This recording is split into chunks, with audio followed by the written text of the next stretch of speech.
E hoje, lá no seu consultório, você faz a terapia, a constelação sistêmica. Queria só dar um resumo aí, o que é a constelação sistêmica? Só para as pessoas entenderem e se aprofundarem, que tem muito mais, né?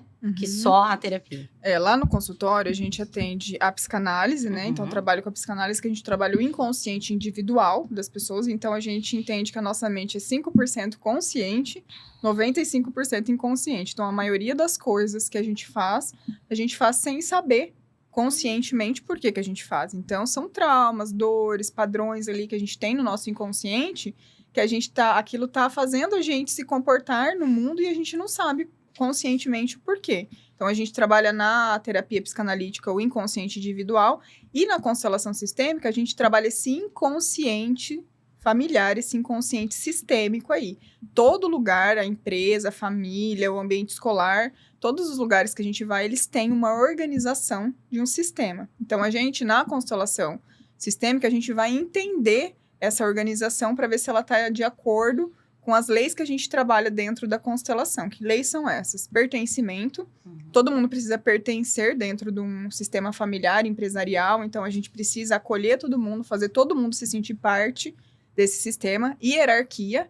Então, quem veio antes, a gente deve honra e respeito, tanto nas famílias quanto nas empresas. Então, quem fundou a empresa, quem começou a trabalhar antes naquela empresa, as pessoas que entram depois devem honra e hierarquia essas pessoas. E o equilíbrio de troca, que é principalmente nas relações de iguais, de casal, de amizades ali, e nas relações de empresariais ali, que eu vou entregar o meu serviço, eu vou entregar alguma coisa para o outro, e em contrapartida o outro vai me pagar, vai me receber, eu vou receber de alguma forma. Então, a gente trabalha esse equilíbrio de dar e receber. Então, a gente trabalha essas 3 ordens ali, e a gente consegue identificar, quando a gente está fazendo uma análise sistêmica ali, né? A gente consegue identificar várias disfunções com relação a isso. E a gente também trabalha com a constelação sistêmica na questão de processos judiciais. Eu fui advogada por 8 anos. Qual foi a grande questão que eu mudei de carreira?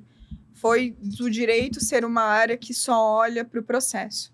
Então, é uma coisa muito fria, que não olha para as pessoas. E, na verdade, acho que 99% dos processos aí, eles escondem questões muito maiores do que aquelas que estão sendo ditas ali. Um processo de pensão, ele não está procurando dinheiro. Às vezes, ele está procurando uma reparação por algum sentimento que não foi validado ali, por algum sentimento que ficou faltando ali. E a gente, através da constelação, a gente consegue identificar isso e consegue harmonizar essas questões para a gente conseguir fazer acordos dentro do judiciário. Essa questão da constelação no judiciário foi um juiz da Bahia que trouxe para o Brasil, foi o Dr. Sam Storr, que eu fiz um curso com ele em Londrina, sobre constelação no judiciário, para a gente conseguir fazer esses acordos e a gente olhar para o processo também de forma sistêmica, porque, igual eu falei, tudo é um sistema. E a gente está inserido dentro desses sistemas. E a gente, muitas vezes, não tem noção das coisas que acontecem. A gente, às vezes, olha só para o indivíduo ali, só para a pessoa unicamente. E quando eu até falo em contratação, né? Quando você está contratando uma pessoa, você não está contratando a pessoa. Você está contratando a pessoa e todo o sistema dela. Então, você está contratando toda a história de vida dela, todas as dores, traumas, sofrimentos, todas as habilidades daquela família. Então, você consegue ter um olhar muito amplo das coisas, e você consegue ter um diferencial competitivo muito maior quando você entende, quando você abre, quando você amplia o seu horizonte e a sua visão, para você ver além da aparência. Eu falo que na constelação a gente aprende a enxergar além da aparência, e a gente começa a ver o que os olhos visíveis não conseguem enxergar ali. Então, é muito profundo e é muito transformador, tanto na área pessoal quanto na área empresarial, a gente trabalhar essa constelação sistêmica aí dentro das empresas e da família. É muito interessante isso, falando agora dessa parte do judiciário, porque a gente se vê muitas vezes assim, em um processo judicial, por exemplo, a maioria das vezes você vê que a pessoa que entra com o processo, a impressão que a gente tem é que ela só tem direitos, não tem deveres. E é justamente por não conhecer essa parte sistêmica, e talvez o nosso judiciário talvez não dá importância devida para isso. Porque eu vejo como ser humano, todos nós temos direitos, mas temos deveres. Não importa qual é a posição que eu ocupo dentro da empresa, por exemplo.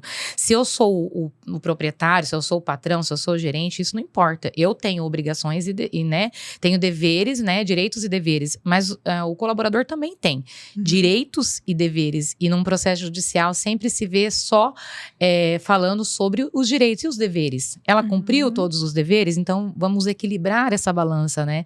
Então talvez a gente vê que ainda o progresso ainda não é tão grande, justamente porque sempre se olha somente para os direitos, nunca para os deveres, né? Eu achei até um filme que falava justamente sobre isso. E era um processo de separação, como você falou, e a mãe das meninas estava se separando do marido porque o marido tinha agredido ela. E aí a juíza começou a questionar por isso, por aquilo. E daí a mãe começou a chorar durante a audiência e falou assim: vocês estão me questionando porque a minha filha não quis ir ficar com o pai, porque ela presenciou cenas. E tipo assim, por que ninguém tá questionando ele? Por que ele me agrediu? Então, por que ele não foi procurar uma terapia? Por que ele não mudou? Por que o juiz não tá questionando isso? Então, é mais ou menos isso, né? Só é questionados os direitos daquela pessoa que tá movendo o processo. Nem sempre ela é 100% correta. Não existe 100% correto. Então, é muito importante a gente olhar sempre pensando nisso, né? Direitos e deveres. E essa parte sistêmica pode ajudar nisso. A gente saber, né? Qual é o nosso lugar, né? O judiciário, ele ainda tem um padrão, um modelo ali muito arcaico ainda, vamos dizer assim, mas tem pessoas, né, dentro do judiciário, como o Dr. Sam Stork, que é esse juiz lá da Bahia, que estão começando a fazer esse movimento de olhar para além do que está ali nos autos, né?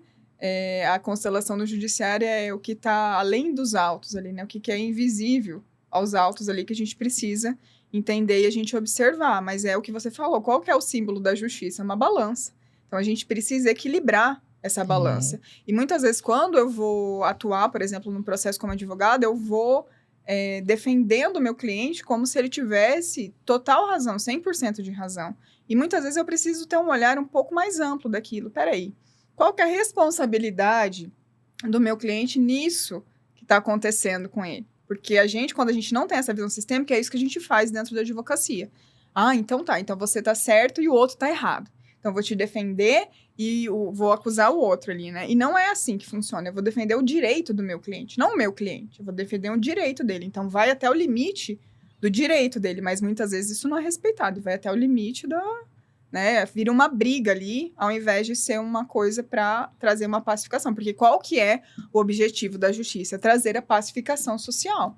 Mas com esse modelo que a gente tem hoje, ainda predominante, é muito difícil alcançar essa pacificação. Então, a gente vê processo que dura 10, 15, 5 anos ali no judiciário. Por quê? Porque não tem esse olhar sistêmico. Mas isso é um movimento que está começando, é um movimento pequeno ainda, mas que está vindo. E eu gosto sempre de falar do efeito borboleta, né? Que a gente fala assim, mas é muito pouco isso que a gente está acontecendo, que a gente está fazendo, né? E até mesmo nessa parte de desenvolvimento humano, mas eu aprender do meu temperamento vai mudar o quê na minha vida, né? Vai mudar tanto a minha vida assim?